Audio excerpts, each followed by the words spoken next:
Welcome to the Dale Lolley Show here on the DK Pittsburgh Sports Podcasting Network. I am Dale Lolley, your host, and the Steelers reported to training camp at St. Vincent College on Tuesday. A little bit of news coming out of that, as there typically is. The bumps and bruises that happen in the offseason. There's always a surprise here or there. And the surprise from Mike Tomlin on Tuesday was that safety, Minkah Fiztpatrick, who recently became the highest paid safety in the NFL, was going to start the season or start training camp on the non-football injury list, the NFI list, as Mike Tomlin called it. Minkah Fiztpatrick suffering some kind of wrist injury while bike riding. Apparently, according to Tomlin, Fiztpatrick fell off a bicycle while on vacation. It happens. Not expected to be anything long-term, but Minkah Fiztpatrick will be sitting out the first few days, I would think, of practice here as that thing heals up. Saw Minkah Fiztpatrick when he checked in. Wasn't in a cast or anything like that, so doesn't look like it's anything major, but they want to make sure that he is ready to go and healthy for the season. So there's no reason to rush that. The Steelers signed Diontae KZ in the offseason. He is primarily a free safety. And so you look at that and you say, okay, well, now they can get KZ even more practice time at the free safety position. And this could pay dividends down the road for the Steelers as they get ready for this 2022 season. Maybe they decide that, hey, we kind of like KZ at free safety, although obviously they like Minkah Fiztpatrick a lot at free safety.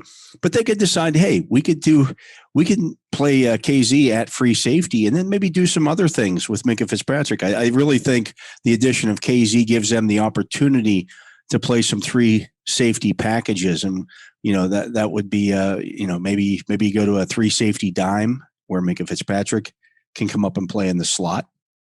Maybe you do that in a nickel. You can play in the slot, or in the dime, he could play the slot as well. There's some things there that you could do with the addition of KZ that I think really makes that one kind of an underrated signing. But this is not expected to be anything long-term with Minkah Fiztpatrick. The Steelers not overly concerned about that. Mike Tomlin also saying that Tyson Alualu has some soreness in his knee due to working out. He'll start this training camp on the PUP list. That doesn't surprise me at all. If you look at the signings or the moves that they made just recently, the Steelers signing a defensive tackle out of the USFL. And, I think when they signed Doug Costin, I said, that was a move that was made because the Steelers probably didn't want to put too much on the plate of Larry Ogunjobi, who I think they'll ease into things as well. And then Tyson Alualu, because he's 35 years old. And you also have, Cam Hayward at 33. So you want to have a good depth at that defensive tackle position because you don't want to beat those guys up. They're older players.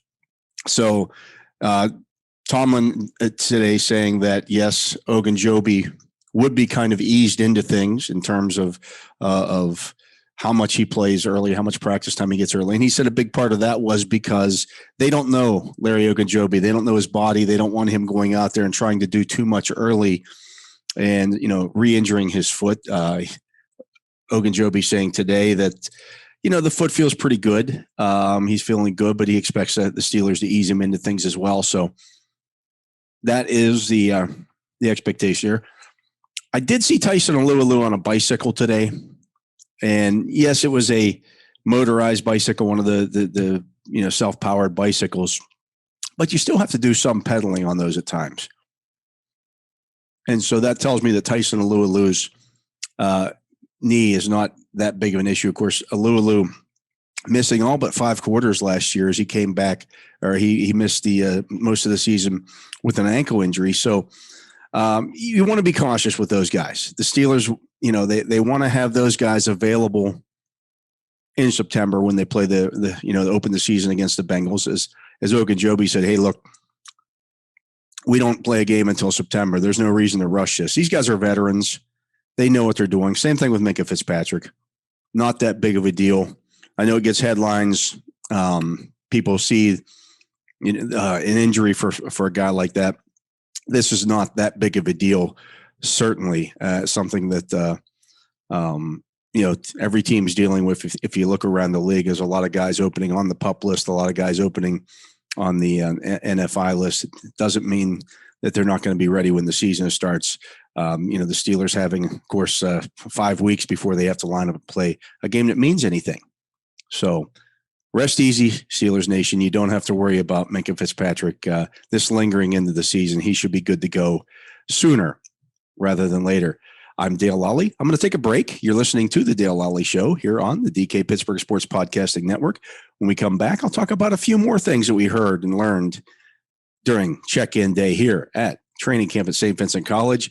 Of course, the Steelers will hold their first practice today. That will happen on Wednesday. Can't wait for that. So we'll get to that, and we'll talk about what's going to happen, what we expect to see happen when we come back right after this.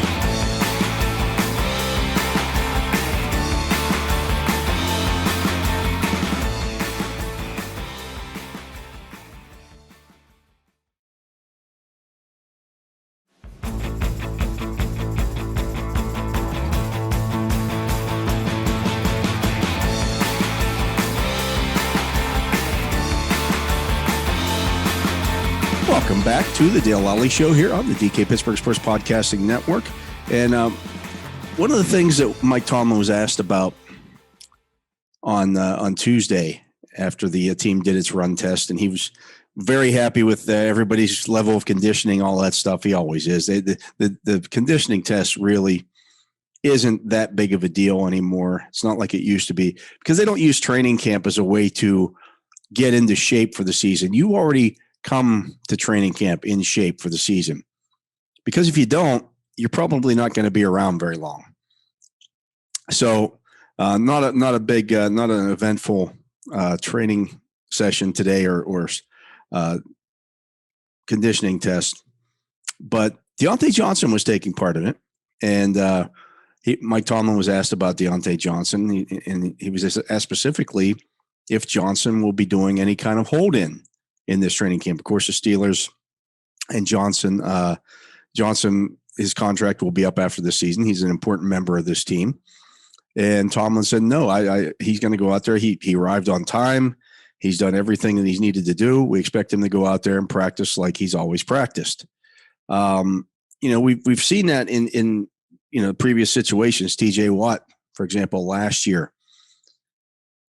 was in practice but didn't practice. He practiced off on his own. The Steelers were working out that contract situation with him. Diontae Johnson, the same thing here could have happened. Minkah Fiztpatrick in minicamp didn't practice until he got his deal done. Of course, he signed that new deal this spring. You could look at that a couple of different ways, that, hey, the Steelers probably aren't going to negotiate with Diontae Johnson with this. Or you could look at it and say, well, they're approaching this the way they've always approached these kind of situations, where if the player shows up, does what he's supposed to do, they'll open a conversation and they'll talk about extensions and those kind of things. They won't do it if somebody's holding out. And to be clear, you're not going to see holdouts now like you used to see in the NFL. That's just a thing in the past. That's why we had the hold in, because with the new CBA a couple of years ago, teams can fine a player. I think it's mandatory of $30,000 a day, and you can't waive that fine. It might even be more. It could be up to $40,000 a day. And the way it used to work is guys would skip. They would sit out. They would skip. And then when they signed a new deal, the team would waive the fines. Well, now under the new CBA, you can't waive the fines. It's written into this collective bargaining agreement that if a team fines a player for not attending a mandatory session, which is they have to do now, they can't just waive that fine at the end of things. Now, certainly they could say, let's say a player sits out 10 days of camp. You could say, well, we'll just pay you $300,000 more than we would have. But here's the catch. If you do that, that money counts against your salary cap.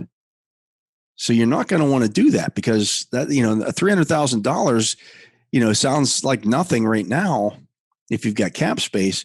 But in the late November, when your starting right guard goes down and you need to go sign somebody and you don't have the money to do it because you gave out that extra $300,000, or you don't have the cap space to do it because you gave out that extra $300,000, then it becomes a little bit more something. So that's why you're not going to see holdouts and things of that nature. Those are things of the past. So Diontae Johnson's here. He's in camp. He's doing everything he needs to do. And he's been very professional about this. You haven't heard him out there, banging the drum that he needs more money. He showed up at all, the team's off-season workouts pretty consistently, done everything he's needed to do. So that's interesting. Mike Tomlin also saying that really, the quarterback, quote unquote, competition that everybody's expecting to see, there's going to continue to be a set number one, Mitch Trubisky, and number two, Mason Rudolph, and Kenny Pickett's going to be number three. And that's how that's the expectation, is how the Steelers will open their practices when they start practicing here on Wednesday. And that will continue for a while. They'll figure it out. They don't want to put too much on Kenny Pickett's plate. If he shows that as the number three, he deserves to take on more, then they'll give him more. In the meantime, though, they're just going to continue to get Mitch Trubisky ready to start. If he stumbles and Mason Rudolph looks good, then, hey, you certainly have that opportunity there for that to happen. But right now, it's Mitch Trubisky's job to lose. That's just the reality of the situation. I don't know where some of the reports are out there. I get, Mike Tomlin said after the draft that, Kenny Pickett will get an opportunity to be the starter. Everybody on this roster, all 90 men in camp, have an opportunity to either make the roster or win a starting job. Some guys have more of an opportunity than others. Minkah Fiztpatrick isn't losing his starting job. TJ Watt isn't losing his starting job. That's just the reality of the situation. Now, that doesn't mean that Mitch Trubisky couldn't lose that starting job. That's certainly a possibility. It could happen. He could go out there and fall flat on his face. But the expectation is that he'll be good. And until the Steelers need to make a change, they're not going to make a change. They won't just do that just to do it. So that's the situation there. Of course, the Steelers also making a minor roster move on Tuesday as well before they reported. They signed a running back, which is what everybody wanted, but it was Jeremy McNichols to a 1-year deal. And that wasn't exactly what everybody wanted. They wanted somebody a little more splashy. But McNichols has a little bit of something. He was a 5th-round pick of the Tampa Bay Buccaneers in 2017 out of Boise State. In 31 career games, he's played for the Titans. He's played for a number of other teams. I think he played for the Colts, the Titans, the Buccaneers. But in the games that he's played in 2018, and then a couple of seasons in Tennessee, where he was a backup to Derrick Henry, 90 carries for 364 yards. So a little bit over 4 yards a carry. But he also has 40 catches for 295 yards and a touchdown. And that's really more of what he is. He's a 205-pound running back. He's more of a pass-catching back. So again, and to make that move, they released Trey Edmonds, who probably wasn't going to make this team this year. I mean, he's been around for a while now, and he's a decent special teams player, but they can always sign Trey Edmonds back if something happens there. But Jeremy McNichols, to me, is just another shot across the bow of Anthony McFarland. Like, hey, we could find a guy to do some of the stuff that we're looking for as a complimentary back to Najee Harris. We can find a guy here who can do some end arounds, catch the ball in the slot, do those kind of things. So that's what McNichols is. Doesn't mean that the Steelers will suddenly not look to sign anybody else at that position. They'll give these guys a chance. They'll go out. They'll give the rookies a chance to show if they can do anything as well. Mateo Durant being the key among that. But this is just making your roster better. Doesn't mean McNichols is going to make the team. Doesn't mean he's going to be the backup to Najee Harris. Doesn't mean anything of that nature. They're just bringing in a guy. Jeremy McNichols is more of an NFL player than Trey Edmonds is.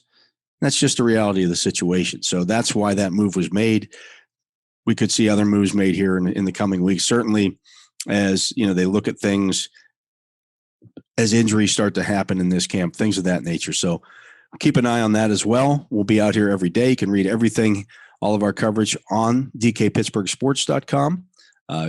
We really like it when you do that, but we really like it when you listen to these shows as well. And that's going to do it for today's Dale Lolley Show here on the DK Pittsburgh Sports Podcast. I'll be back again tomorrow to bring you more. See you then.